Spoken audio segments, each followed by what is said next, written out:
I am Peter Jordan here to tell you about your critical situation.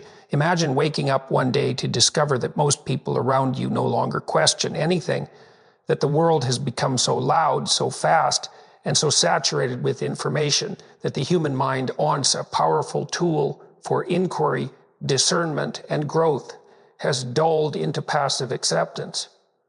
Think about that. Think about what happens to a society where critical thinking vanishes, where the ability to reason, challenge, and reflect is replaced by instant reactions, surface-level opinions, and collective echo chambers. Let's begin with an uncomfortable truth. Thinking is hard, and in today's world, it is often discouraged. The modern environment doesn't reward contemplation. It rewards speed, emotional response, and conformity. And this isn't by accident. From algorithms that feed you only what you want to educational systems that prioritize memorization over exploration, society is actively conditioning us away from critical thought. Critical thinking, once considered a fundamental human skill, is now seen as inconvenient. It gets in the way of outrage culture. It slows down online debates. It challenges ideologies. It dares to ask, but is this really true? And in a world obsessed with being right, simply asking that question is seen as dangerous. But how did we get here? The problem runs deep. One of the key drivers is the information overload we all experience daily. According to neuroscientist Daniel Levitin, the average person today processes 5 times more information per Dalton Y than they did just a few decades ago. We are bombarded with notifications, messages, breaking news, opinions, and updates every waking moment. Our minds were not built for this kind of input. When the brain is overwhelmed, it shortcuts. It starts to rely on mental habits, cognitive biases, and groupthink to navigate complexity. Rather than evaluate ideas critically, it looks for cues from others, especially from peers, influencers, or perceived authorities. This is called social proof, and while it is a natural survival mechanism, it can be easily manipulated. Another disturbing trend is the decline of reading, especially deep reading. Neuroscientist Marianne Wolf describes how our brains are being rewired by digital media. We now skim more, jump between tabs, and struggle to maintain focus on longer texts.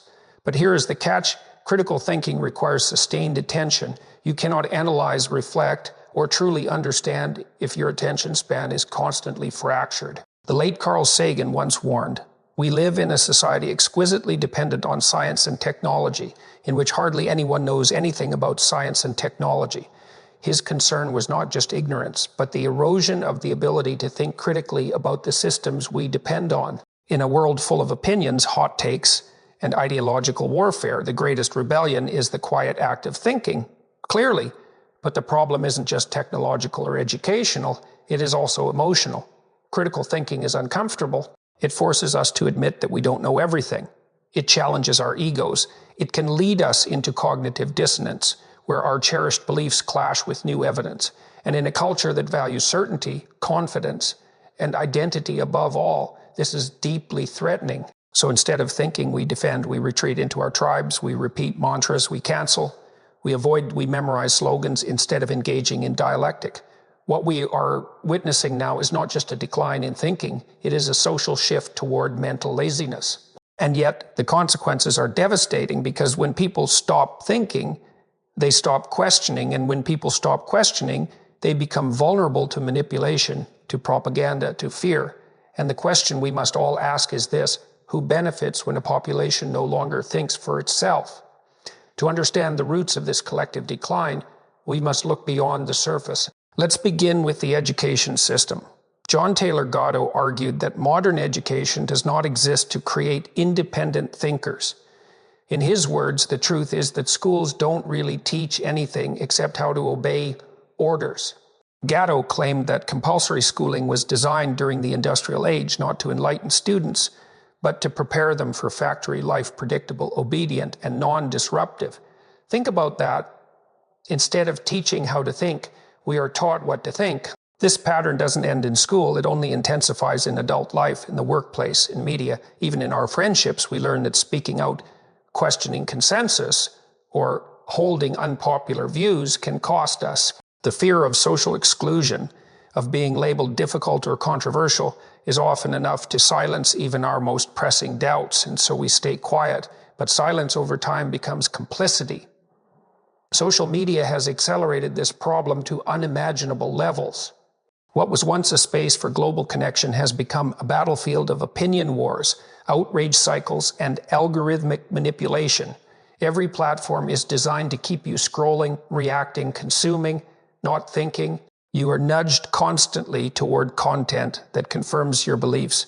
You are encouraged to respond instantly, emotionally, and often angrily.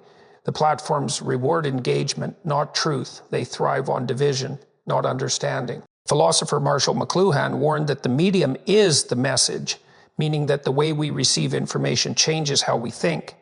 Today's mediums encourage speed over depth, outrage over nuance, and certainty over humility.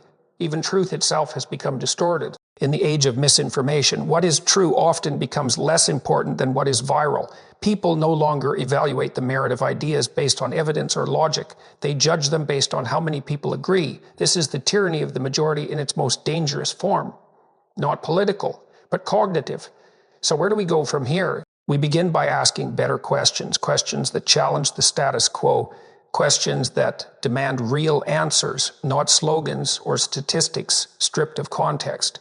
What are you being told to believe? Who benefits from that belief? What assumptions lie beneath your certainty? How often do you seek out opposing views, not to attack them? These are not easy questions, but they are necessary, because the antidote to collective stupidity is not just intelligence.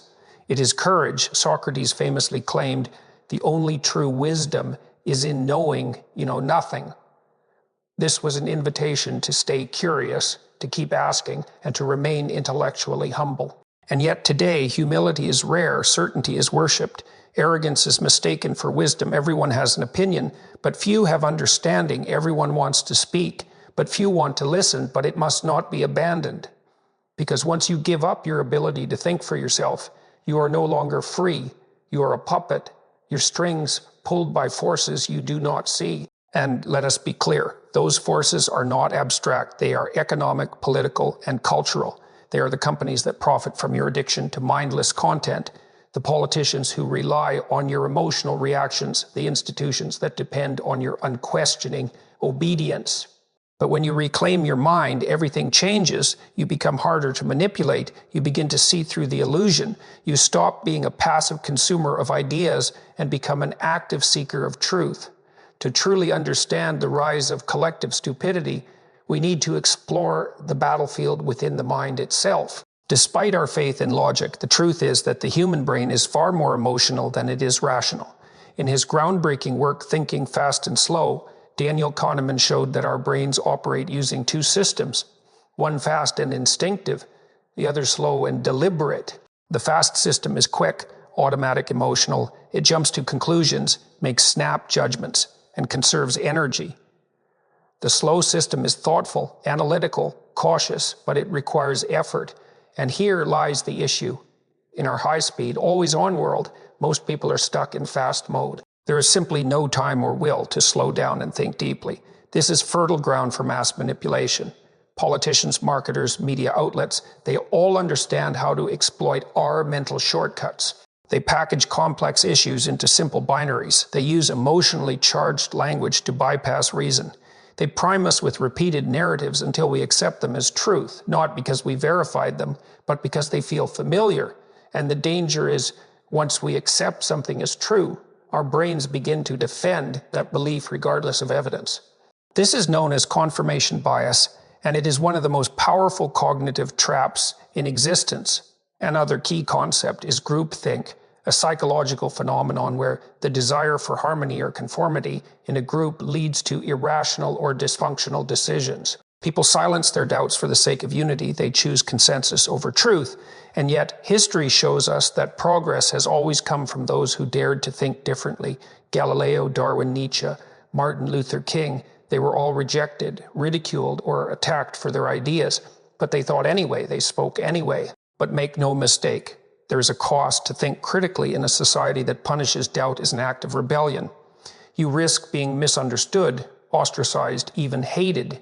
But you also gain something invaluable: clarity, self-respect, and the quiet power that comes from knowing that your beliefs are yours, not programmed into you. Why do so many of us feel lost, anxious, or unfulfilled, even with access to more information and technology than any generation before? The answer lies not in what we have, but in what we've lost. And one of the greatest losses is the habit of inner dialogue, the ability to sit with a question, explore it, and allow truth to emerge through reflection. We've outsourced our thinking to machines, to media, to public opinion, but no algorithm can tell you what is true for you. No trending topic can replace your inner voice. So what can we do? We can start by cultivating awareness of our mental habits, awareness of the sources we consume, awareness of when we're thinking and when we're simply reacting. One powerful practice is metacognition, thinking about our thinking. Ask yourself, what is influencing my opinion right now? Am I open to being wrong? Am I engaging with this idea or just absorbing it passively? Another is the deliberate practice of dialectical thinking, the ability to hold two opposing ideas in tension while exploring them. In a time when ignorance is loud and confidence is often mistaken for competence, thinking deeply is not just a personal virtue, it is a public service, because the future of any society depends not on the volume of its opinions, but on the quality of its thought. And the most powerful change begins not with mass movements, but with one person who chooses to think clearly in a world that doesn't. At the heart of this entire crisis, beneath the digital noise, the failing institutions, the cultural polarization, there is something even more insidious. The real reason critical thinking is disappearing is not because people are incapable of it, but because they are afraid of what it might reveal. To think critically is to risk everything that gives us psychological safety, our identity, our beliefs, our tribe, and for many, those things are too precious to question. The final and most important truth is this: critical thinking is not just an intellectual skill, it is a spiritual act.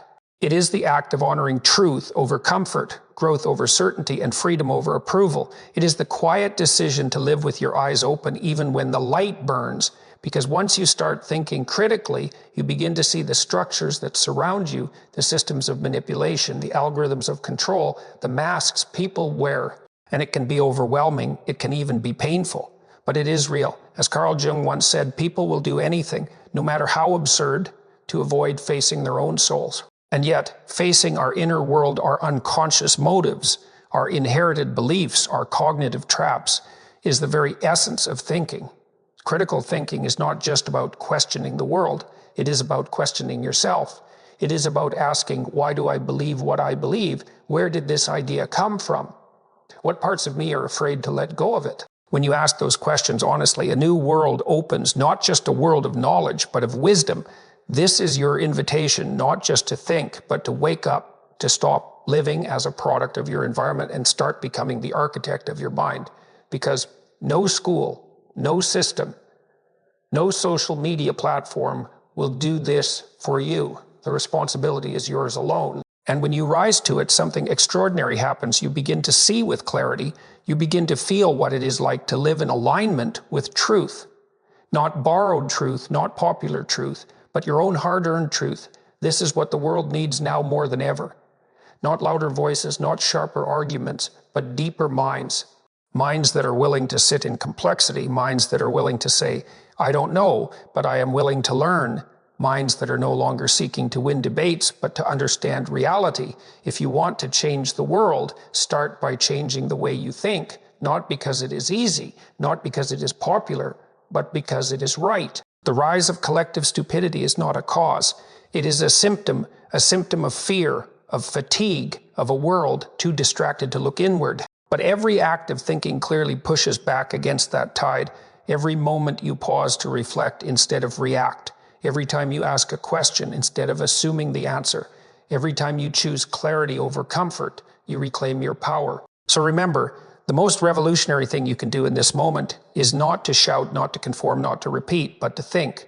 Let the others sleepwalk through slogans and screens. Let them trade their freedom for validation, but not you. You are awake now. And once you awaken, you can never go back. Stay curious, stay awake, and above all, keep thinking.